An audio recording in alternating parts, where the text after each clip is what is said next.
नमस्कार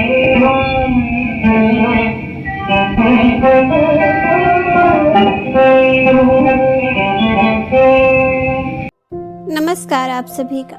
आज प्रस्तुत करती हूँ जयशंकर प्रसाद की लिखी कहानी मधुआ। आज 7 दिन हो गए, पीने को कौन कहे, छुआ तक नहीं। आज 7वां दिन है सरकार। तुम झूठे हो, अभी तो तुम्हारे कपड़ों से महक आ रही है। वह तो कई दिन हुए, 7 दिन से ऊपर। कई दिन हुए अंधेरे में बोतल उड़ेलने लगा था, कपड़े पर गिर जाने से नशा भी न आया। और आपको कहने का क्या कहूँ, सच मानिए 7 दिन, ठीक 7 दिन से एक बूंद भी नहीं। ठाकुर सरदार सिंह हंसने लगे। लखनऊ में लड़का पढ़ता था, ठाकुर साहब भी कभी कभी वहीं आ जाते। उनको कहानी सुनने का चस्का था। खोजने पर यही शराबी मिला। वह रात को, दोपहर में, कभी कभी सवेरे भी आता। अपनी लच्छेदार कहानी सुनाकर ठाकुर साहब का मनोविनोद करता। ठाकुर ने हंसते हुए कहा, तो आज पियोगे ना? झूठ कैसे कहूं, आज तो जितना मिलेगा सब पीऊंगा। 7 दिन चने चबेने पर बिताए हैं, किस लिए? अद्भुत, 7 दिन पेट काटकर आज अच्छा भोजन न करके तुम्हें पीने की सूझी? यह भी सरकार मौज बहार कि एक घड़ी, एक लंबे दुखपूर्ण जीवन से अच्छी है। उसकी खुमारी में रूखे दिन काट लिए जा सकते हैं। अच्छा, आज दिन भर तुमने क्या क्या किया है? मैंने? अच्छा सुनिए। सवेरे कोहरा पड़ता था, मेरे धुआं से कंबल सा वह भी सूर्य के चारों ओर लिपटा था। हम दोनों मुंह छिपाए पड़े थे। ठाकुर साहब ने हंसकर कहा, अच्छा तो इस मुंह छिपाने का कोई कारण? 7 दिन से एक बूंद भी गले न उतरी थी, भला मैं कैसे मुंह दिखा सकता था? और जब 12 बजे धूप निकली तो फिर लाचारी थी। उठा हाथ मुंह धोने में जो दुख हुआ सरकार, वह तो क्या कहने की बात है। पास में पैसे बचे थे, चना चबाने से दांत भाग रहे थे, कटकटी लग रही थी।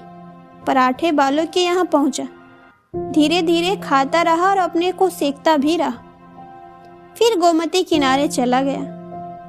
घूमते घूमते अंधेरा हो गया, बूंद पड़ने लगी, तब कहीं भाग के आपके पास आ गया। अच्छा जो उस दिन तुमने गडरिये वाली कहानी सुनाई थी, जिसमें आसिफ उदौला ने उसकी लड़की का आंचल भुने हुए भुट्टे के दाने के बदले मोतियों से भर दिया था, क्या वह सच है? सच। अरे वह गरीब लड़की भूख से उसे चबाकर थू थू करने लगी, रोने लगी।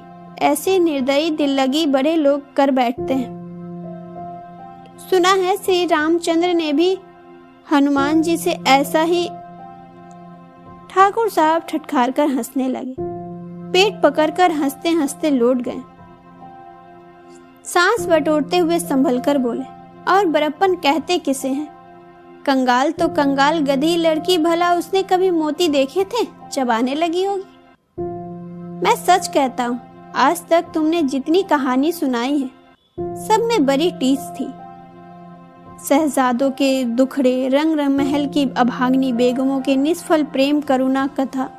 अच्छा जो उस दिन तुमने गडरिये वाली कहानी सुनाई थी, जिसमें आसिफ उदौला ने उसकी लड़की का आंचल भुने हुए भुट्टे के दाने के बदले मोतियों से भर दिया था, क्या वह सच है?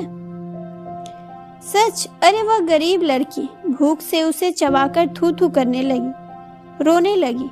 ऐसे निर्दयी दिल लगी बड़े लोग कर बैठते हैं।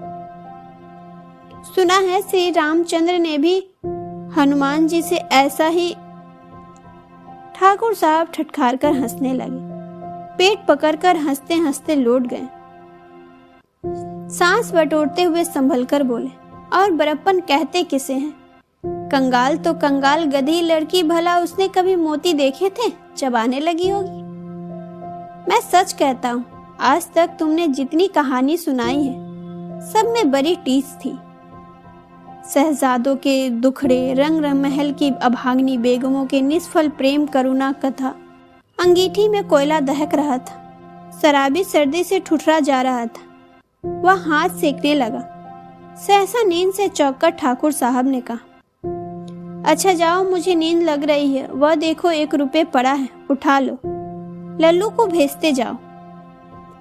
शराबी रुपया उठाकर धीरे से खिसका। लल्लू था ठाकुर साहब का जमादार।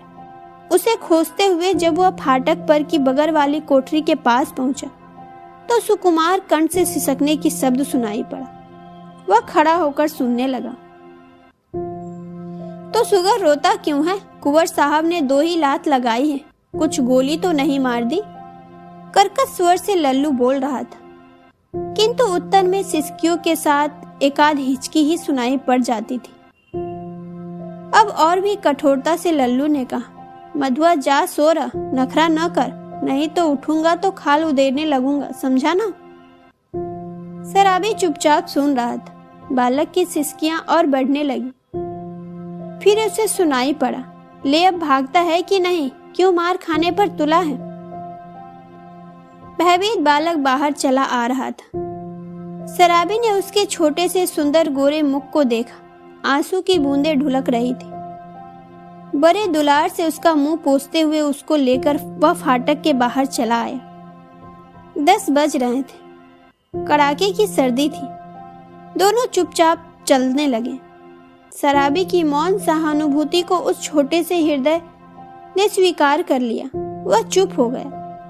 अभी वह एक तंग गली पर रुका ही था कि बालक के फिर से सिसकने की उसे आहट लगी। वह झिझक कर बोल उठा, अब क्या रोता है रे छोकरे? मैंने दिन भर से कुछ खाया नहीं। कुछ खाया नहीं? इतने बड़े अमीर के यहाँ रहता है और दिन भर तुझे खाने को नहीं मिला? यही कहने तो मैं गया था जमादार के पास। मार तो रोज ही खाता हूँ, आज तो खाना ही नहीं मिला। कुंवर साहब का ओवरकोट लिए खेल में दिन भर साथ रहा। 7 बजे लौटा तो और भी 9 बजे तक कुछ काम करना पड़ा। आटा रख नहीं सका था। रोटी बनाती तो कैसे? जमादार से कहने गया था। भूख की बात कहते कहते बालक के ऊपर उसकी दीनता और भूख ने एक साथ ही जैसे आक्रमण कर दिया। वह फिर हिचकियां लेने लगा। शराबी उसका हाथ पकड़कर घसीटता हुआ गली में ले चला। एक गंदी कोठरी का दरवाजा ढकेलकर बालक को लिए हुए वह भीतर पहुंचा। टटोलते हुए सलाई से मिट्टी की डिबरी जलाई। वह फटे कंबल के नीचे से कुछ खोजने लगा। एक पराठे का टुकड़ा मिला। शराबी उसे बालक के हाथ में देकर बोला, तब तक तू इसे चबा, मैं तेरा गड्ढा भरने के लिए कुछ लेकर आऊं। सुनता है रे छोकरे, रोना मत। रोएगा तो खूब पीटूंगा। मुझे रोने से बड़ा बैर है। पाजी कहीं का, मुझे भी रुलाने का।